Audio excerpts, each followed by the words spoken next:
Want to try something different? Whoa, stop it right now. Whatever this is, we are not doing. This is a template video.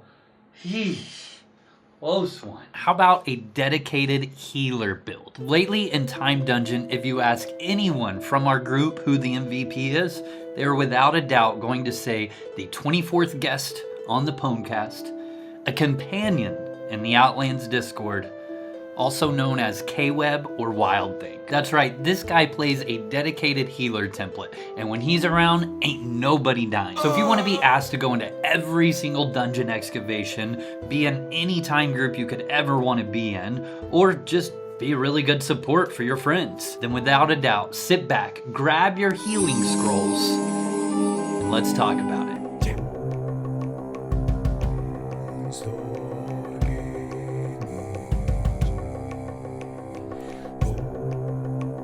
Alright guys, starting off with the template 100 Magery. Now obviously we want our heals to do the most healing possible, so 100 is a must. 100 tactics, now stay with me here, we need to have this to have matching tactics to chivalry for chivalry abilities to work.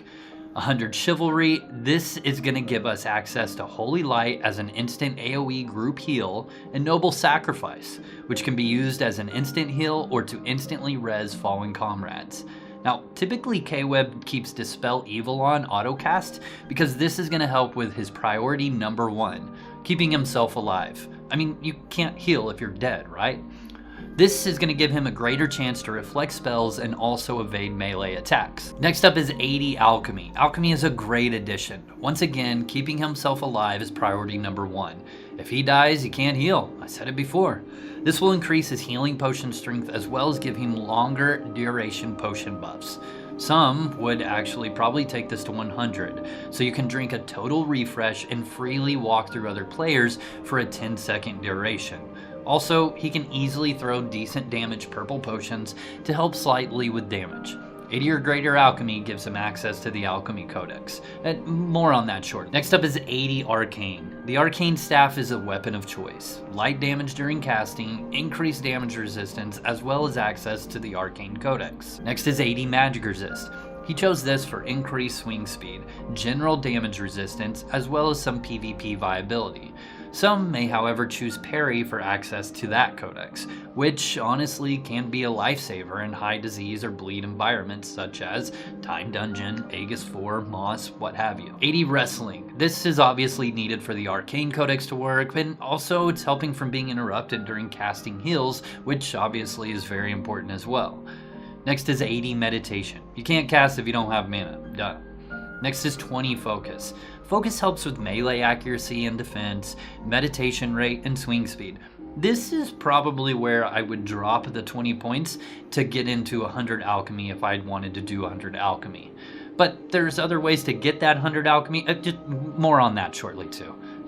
Coming up is aspect. Holy on the weapon, no brainer. Holy OP, my friends. Holy OP.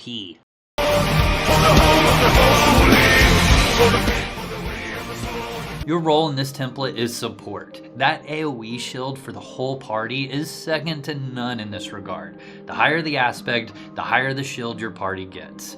For the armor, you have multiple choices, but Frost is recommended for Time Dungeon due to the Frost shell that saves your butt. And remember, priority number 1 is staying alive so you can heal.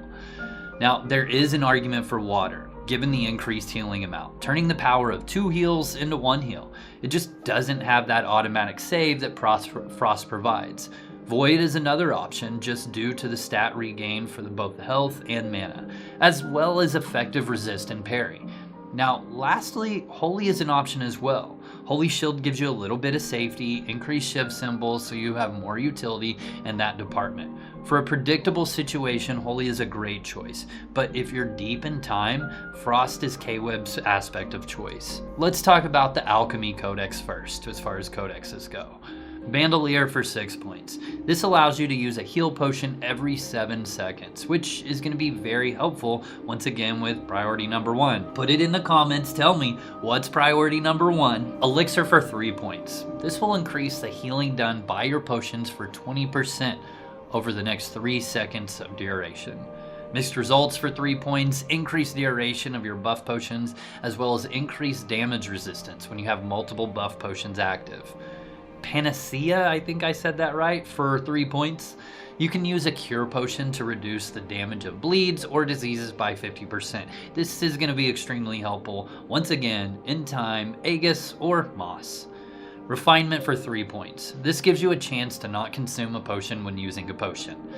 Volatile for 1 point, increased purple potion damage, and Freedom for 1 point. Refresh potions will cleanse movement debuffs like hinders. Let's move on to the Wizard Grimoire. Create food for 6 points. Those mana mushrooms that we all love, and honestly, they're a must. Greater heal for 9 points. This gives your greater heals additional healing and a heal over time effect.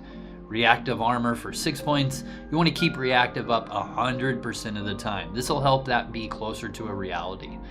Lightning for 9 points. In difficult situations, having your mages on a rotation for lightning is extremely helpful, especially in time.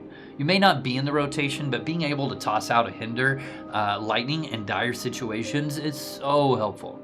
Resurrection for 6 points. If multiple people die, stack them up and turn one res into multiple. Magic Reflect for 6 points. You receive 24% DR when MR is removed. That's a lot. Mind Blast for 7 points. Now this is cool. This gives a small chance to hinder, especially on high armor targets. Cure/Arch Cure for 1 point. This gives you a slightly better chance to cure. Moving on to the Arcane Codex. Shield Stance is honestly probably the one you want to be in if you're in a difficult place as far as time goes. It's most commonly used and it just goes with priority number 1, which, as you guys have typed in the comments and I've said 6 times now, staying alive. As long as you're shooting your staff, you're keeping high damage resistance. Outside of time, Leech is definitely more usable as you won't have to worry about dying as much. And for the finisher, Drain. This gives nice boosts of mana as long as you're always attacking the lowest hit point target. For the ability, you'll pretty often use Leyline for more mana. Alright, let's talk about the Mastery Chain links. If you didn't take 100 alchemy, you might get effective alchemy links to push you to 100. This, once again, is for greater healing potions, and most notably, the free movement from total refresh. If you have 100 alchemy, the next best thing would be physical damage resist links, followed by damage resist links. Then another alternative would be melee aspect chance for more holy procs. And that's it for Kwebb/Wild Things healer template that he uses down in time, boss fights, even callouts. One thing that we didn't talk about though is that Greater Heal uses 4 different regions, making it a pretty high cost spell. With that, it might be a good idea to make sure that you bulk Greater Heal scrolls. Those scrolls, it's gonna save a lot of carry weight and time. It just make the scrolls, it's helpful. Other than that, guys, thank you so much for watching. Shout out to Kwebb and Wild Thing for working on this video with me, and hope you guys enjoy it. Make sure you guys come by the live streams most evenings at 8:30 p.m. Eastern, right here on YouTube, Twitch, Kick, Twitter, Facebook, 5 different platforms. Oh boy. I'll see you guys next week. Pwn Star Gaming out.